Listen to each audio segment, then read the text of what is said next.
ខ្ញុំបាទវរៈស្នេហ៍តូអ៊ុនប៊ុនធីមអត្តលេខ57-603ជានាយការិយាល័យអន្តរាគមន៍និងនម្រួតប័ណ្ណបញ្ជាសូមស្វាគមន៍ចំពោះឯកឧត្តមស្នេហ៍ឯកជួននរិនអគ្គស្នងការរងនគរបាលជាតិនិងជាស្នងការនគរបាលរាជធានីភ្នំពេញនិងលោកជំទាវ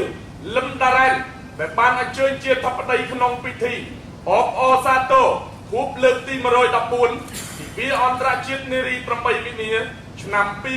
2025ក្រោមប្រធានបទសិទ្ធិសមភាពនិងភាពអង់អាចចំពោះស្ត្រីនិងក្មេងស្រីគ្រប់រូបដែលមានសមាជិកសមាជិកាចូលរួមចំនួន670នាក់បាទទៀតសូមគោរពទូលជា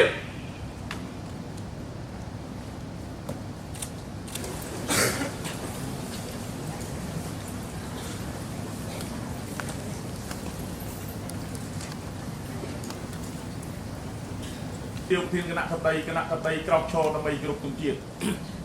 គោរពទង់ជាតិនៃប្រជាណាចក្រកម្ពុជារូបសូមពួរទេពតាព្រះសាស្ត្រយើងឲ្យបានរុងរឿងវៃមង្គលស្រីសួស្ដីយើងខ្ញុំព្រះអង្គសូមជ្រកក្រោមលោកព្រះបារមីនៃព្រះប្រព្រៃវង្សសាស្ត្រសាស្ត្រាសាស្ត្រមកទ្រង់ទ្រង់ដែនខ្មែរបុរាណកាលខ្ញុំបាទសូមគោរពជើញឯកឧត្តមនិងលោកជំទាវប្រធានគណៈបតីសម្រួលអេយ៉ាបតសូមគោរពអញ្ជើញ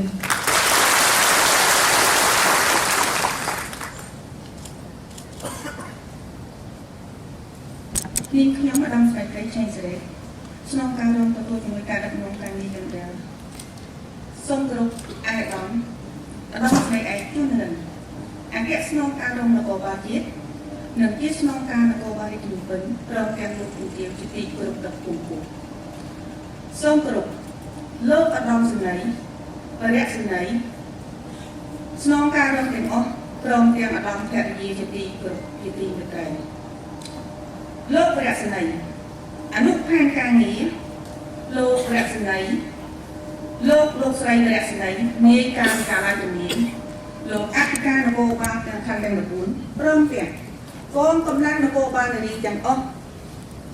និងនិវត្តនជនព្រមទាំងអនាម័យជាទីរាប់អានព្រះមហាក្សត្រនៃព្រះរាជាណាចក្រកម្ពុជានិងក្នុងនាមខ្ញុំម្ចាស់ខ្ញុំព្រះករុណាខ្ញុំផ្ទាល់មានសេចក្តីអររីករាយក្រៃលែងសូមថ្វាយប្រគេននៅសេចក្តីគោរពសក្ការៈសម្ដេចព្រះសង្ឃរាជព្រះរាជាគណៈព្រះថេរានុថេរៈគ្រប់ព្រះអង្គនិងជម្រាបសួរសុខទុក្ខព្រមទាំងសូមផ្ញើសេចក្តីនឹករលឹកដល់បងអូនកូនចៅទួតទាំងអស់នៅទូទាំងប្រទេស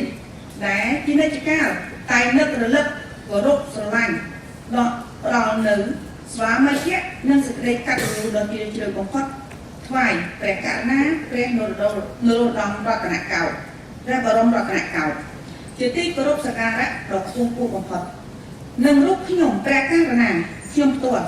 ដែលកាយវិការដ៏វិសេសវិសាលនេះធ្វើឲ្យខ្ញុំម្ចាស់ខ្ញុំព្រះករុណាខ្ញុំ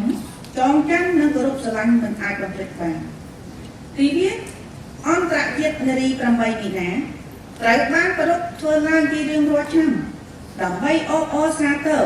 និងរំលឹកពីវីរភាពនៃការតស៊ូរបស់នារីទូទាំងសកលលោកក្នុងការទាមទារឲ្យមានការលើកកម្ពស់សិទ្ធិសេរីភាព ប្រជាធិបតេយ្យនិងការអនុវត្តសិទ្ធិស្មារតីរវាងបរិសុទ្ធនិងស្ត្រីនៅក្នុងសង្គមនាទីវាដ៏ថ្លៃថ្លានេះខ្ញុំម្ចាស់ខ្ញុំព្រះករុណាខ្ញុំសូមកោតសរសើរនិងគាំទ្រក្រសួងកិច្ចការនារីប្រកបដោយគុណធម៌ទៅលើស្ត្រីនិងក្មេងស្រីហើយថ្ងៃនេះគឺខ្ញុំបានក្នុងនាមប្រធានអាដាមវិបាលស្នេហ៍សធិអគ្គស្នងការរបស់ជាតិនិងក្នុងនាមខ្ញុំផ្ទាល់ប្រតិភពជាតិសូមសម្ដែងនៅលោកសេចក្ដីរីករាយចូលរួមអបអរសាទរទិវា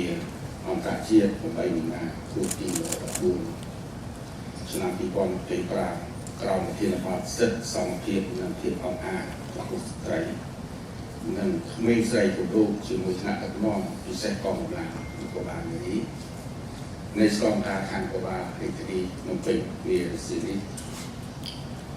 ក្នុងនាមថ្នាក់ដឹកនាំនិងកងកម្លាំងនគរបាលទាំងអស់ចំណុចស្នងការខណ្ឌកបាលរាជធានីភ្នំពេញទូព្រះអង្គមនិងទាំងជាទូព្រះអង្គមខ្ញុំនិងទាំងជាសូមសម្ដែងនៅគៀវភក្តីភាពនិងកតញ្ញូតាធម៌ដ៏ជ្រាលជ្រៅបំផុតថ្វាយសម្ដេចព្រះមហាស្ត្រីនរោត្តមនីវៀតសេនុព្រះពលរដ្ឋវិទ្យាជីវខ្មែរនិងព្រះករុណា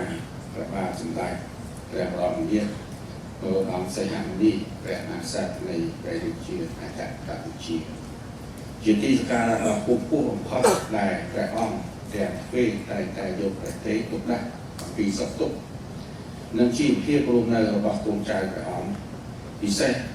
ការលើកកម្ពស់សមភាព gender របស់ស្ត្រីនិងក្មេងស្រីកម្ពុជាទូព្រះអង្គមខ្ញុំនិងកញ្ញាជាសូមអទុដល់គុណបុណ្យព្រះរតនត្រ័យទេវតារក្សាព្រះមហាក្សត្រព្រះកษัត្រិយនិងវត្ថុស័ក្តិសិទ្ធិក្នុងលោកតាមជួយប្រោសព្រមថែរក្សាព្រះអង្គទាំងទ្វេទទួលបានព្រះរាជសុខភាពល្អបរិបូរណ៍ព្រះពលលោកមាំមួនព្រះបញ្ញាមានគឺខ្លាដើម្បីគង់ជាមនុស្សដ៏ត្រជាក់ដល់ជារាជគ្រប់រូបនៅទូទាំងព្រះរាជាណាចក្រកម្ពុជាបានចូលរួមចំណែកជួយមូលនិធិ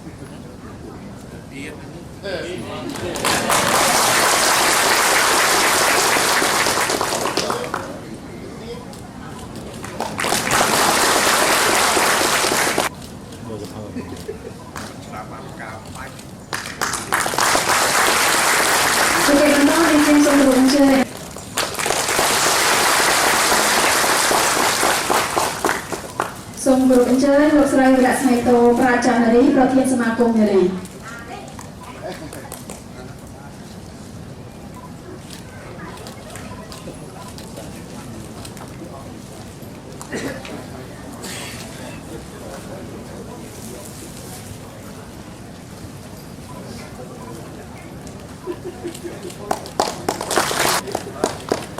សូមគោរពអញ្ជើញលោកស្រីវិរៈស្នេហ៍ឯកគួរកម្រិតតំណាងកម្លាំងនារីការិយាល័យជំនាញ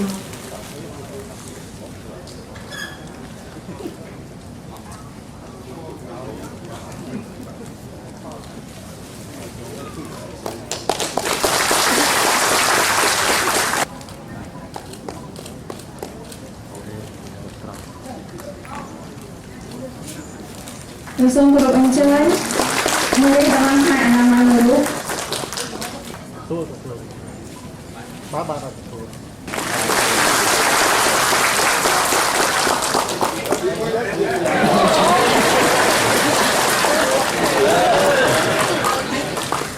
ាទជើងទីមួយជើង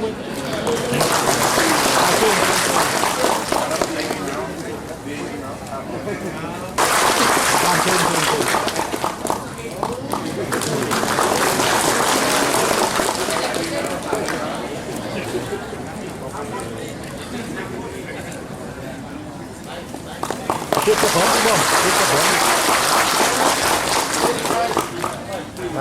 Trên.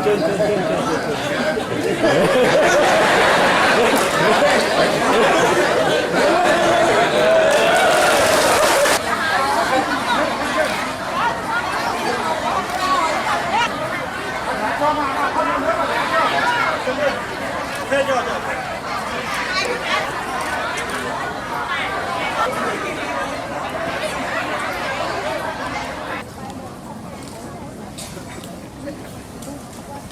រួចរង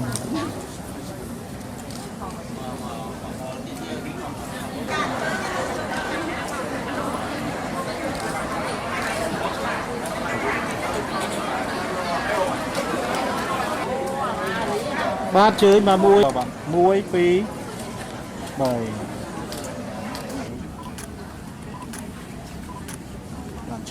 បាយចូលនឹងអត់ជាមួយអាយដាម អរគុណរួចរងចាបងសូមវិញវត្តបន្តិចមក